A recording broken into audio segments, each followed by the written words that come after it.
warahmatullahi wabarakatuh.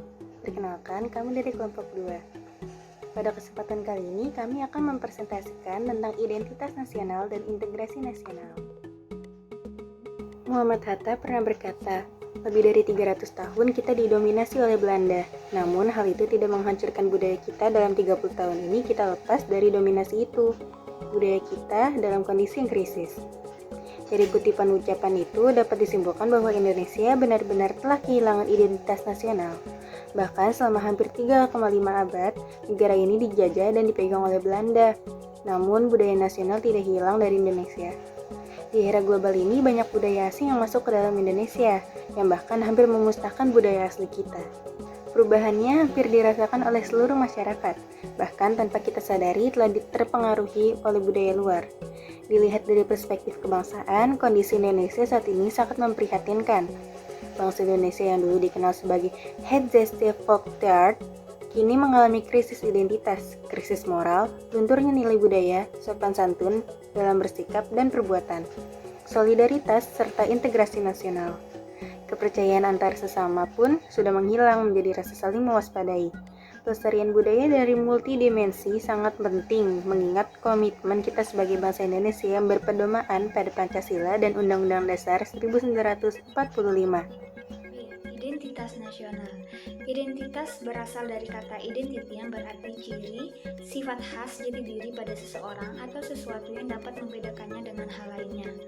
Pada hakikatnya, identitas nasional bangsa Indonesia dalam kehidupan berbangsa dan bernegara adalah Pancasila yang aktualisasi penerapannya tercermin dalam penataan kehidupan bangsa Indonesia dalam arti yang luas, termasuk peraturan perundang-undangan, sistem pemerintahan, nilai-nilai etika dan moral yang diterapkan dalam kehidupan sehari-hari. Dari pengertian di atas, terlihat bahwa esensi suatu identitas nasional adalah budaya yang telah menjadi ciri khas dari bangsa tersebut.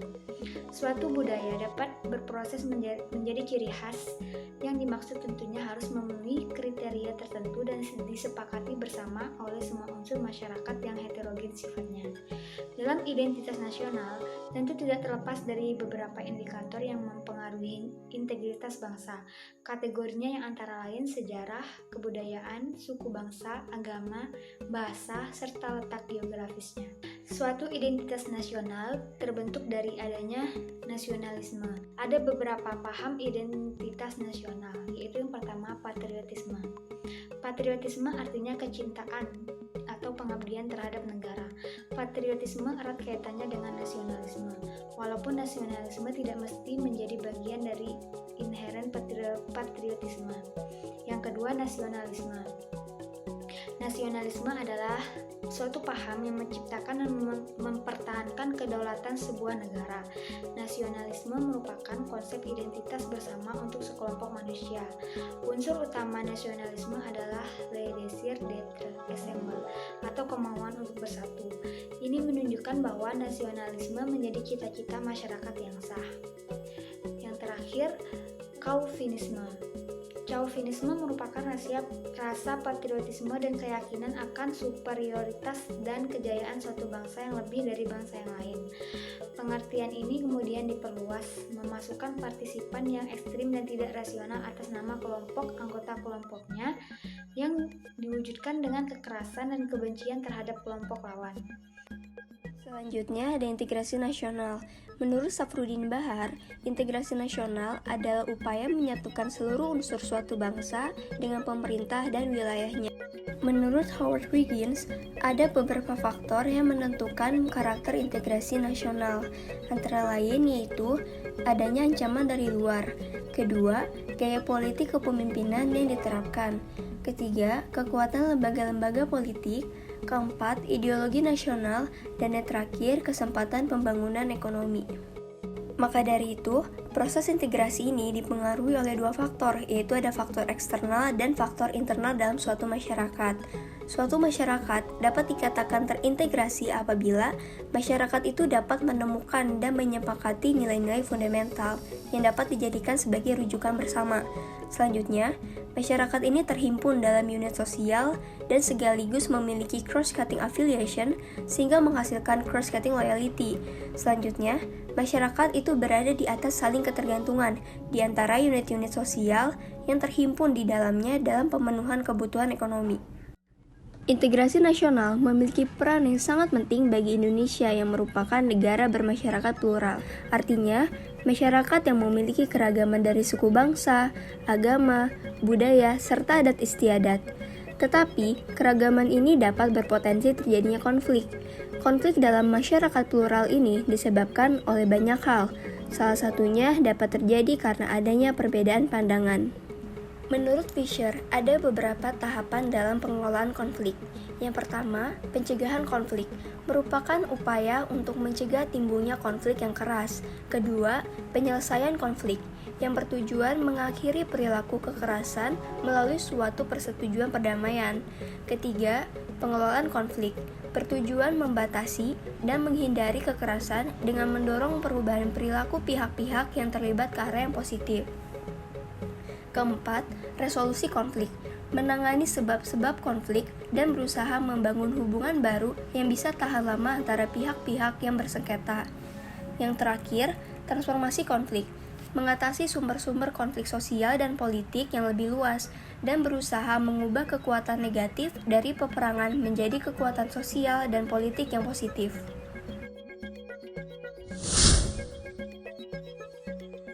Kami mengambil kasus yaitu diskriminasi rasial terjadi pada masyarakat Papua. Permasalahan mengenai diskriminasi rasial terhadap ras Melanesia tidak berhenti begitu saja karena kasus yang serupa masih terjadi pada tahun 2019, di mana terdapat ujaran dan tindakan diskriminasi rasial terhadap penghuni asrama mahasiswa Papua di Surabaya yang kembali menimbulkan gejolak unjuk rasa di berbagai kota di Indonesia.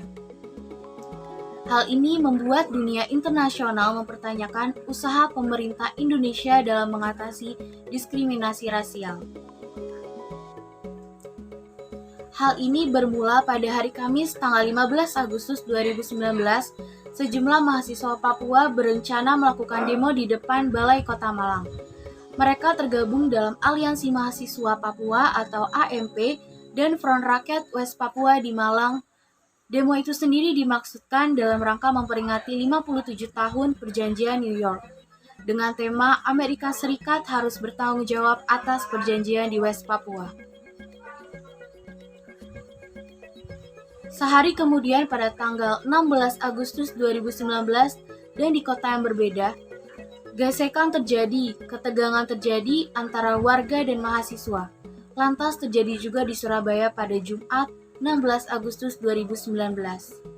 Ratusan warga gabungan berbagai ormas di kota pahlawan ini menggeruduk asrama mahasiswa Papua di Jalan Kalasan. Massa geram lantaran mendapatkan kabar bahwa mahasiswa asal Papua tidak mau memasang bendera merah putih. Salah satu mahasiswa Papua mendengar bahwa ada orang-orang yang menggebrak pintu sambil berkata rasis. Mereka menyuruh penghuni asrama keluar dan menantang beradu fisik. Lalu pada tanggal 17 Agustus 2019, usai penggerudukan oleh sekelompok massa, polisi mengamankan 43 mahasiswa Papua dari Asrama Mahasiswa Papua atau AMP di Jalan Kalasan, Surabaya. Mereka dibawa ke Mapolrestabes Surabaya untuk dimintai keterangan terkait kasus dugaan pembuangan bendera merah putih. Buntut peristiwa bentrok mahasiswa Papua di Surabaya dan Malang ini lantas menjadi pemicu kerusuhan di kota Manokwari, Papua Barat. Lalu lintas kendaraan di sejumlah jalan di kota Manokwari, Papua Barat ini macet total.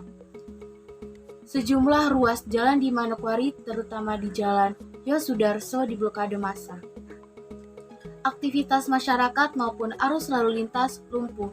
Tak hanya memblokade jalan, warga juga menebang pohon dan membakar ban di jalan raya. Aparat kepolisian sudah turun ke jalan guna mengendalikan situasi. Situasinya adalah kekecewaan masyarakat Papua terhadap Indonesia. Setelah tadi mendengarkan penjelasan tentang materi integritas nasional dan juga identitas nasional dan juga sudah diberikan contoh kasusnya, sekarang kita perlu mengetahui apakah keterkaitan antara materi yang telah disampaikan dan juga contoh kasus yang sudah dijelaskan tadi. Kaitannya adalah kasus diskriminasi masyarakat Papua yang terjadi di Surabaya pada tahun 2019 merupakan suatu masalah yang sangat perlu diperhatikan karena hal tersebut menimbulkan hilangnya rasa persatuan kesatuan antar masyarakat yang disebabkan oleh sikap rasisme terhadap masyarakat Papua. Padahal keberadaan masyarakat Papua di lingkungan sekitar kita seharusnya bisa menjadi bukti bahwa dengan keberagaman budaya bangsa Indonesia, kita mampu hidup rukun dengan saling toleransi antar budaya. Namun, hal itu sulit tercipta jika sebagian masyarakat memiliki sikap rasisme dan melupakan identitas nasional bangsa Indonesia. Pentingnya memahami identitas bangsa akan menumbuhkan rasa nasionalisme pada diri kita.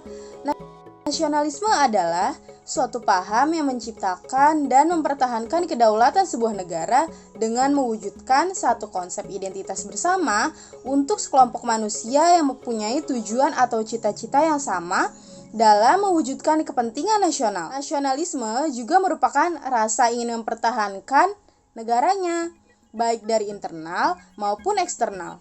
Jika setiap masyarakat telah menyadari pentingnya rasa nasionalisme dalam suatu negara, akan lebih mudah terciptanya sebuah pertahanan dalam negeri dari berbagai ancaman dari luar yang mampu merusak kesatuan bangsa Indonesia. Selain memberikan pengetahuan tentang identitas bangsa Indonesia, menanamkan nilai integritas nasional juga penting dilakukan dalam upaya mempertahankan kedaulatan bangsa Indonesia. Upaya melakukan pertahanan negara bukan hanya dilakukan TNI Polri loh, tetapi juga upaya pemerintah dalam menjalankan pemerintahannya di berbagai wilayah Indonesia dengan adil dan juga merata. Perlu dilakukan untuk menghindari rasa kecemburuan sosial antara satu daerah dengan daerah lain. Misalnya pada masyarakat pegunungan, pesisir pantai maupun di kota harus mendapatkan persamaan hak sebagai warga negara. Pemerintah harus cepat dan tanggap dalam menyelesaikan persoalan diskriminasi mahasiswa Papua di Surabaya dan melakukan pencegahan konflik persoalan diskriminasi masyarakat Papua yang terjadi di Surabaya agar tidak terulang kembali dan menghilangkan keresahan masyarakat Papua terhadap rasisme.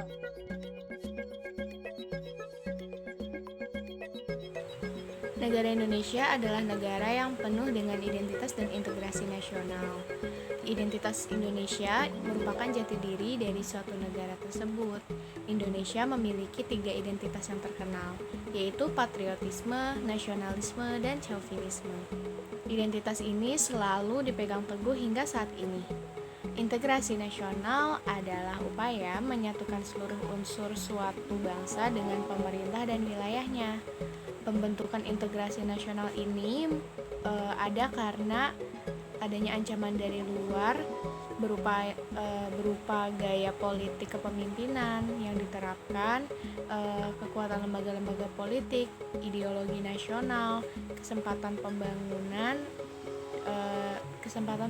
ekonomi. Oleh karena itu, proses integrasi nasional ini dipengaruhi oleh adanya faktor dari internal maupun eksternal negara.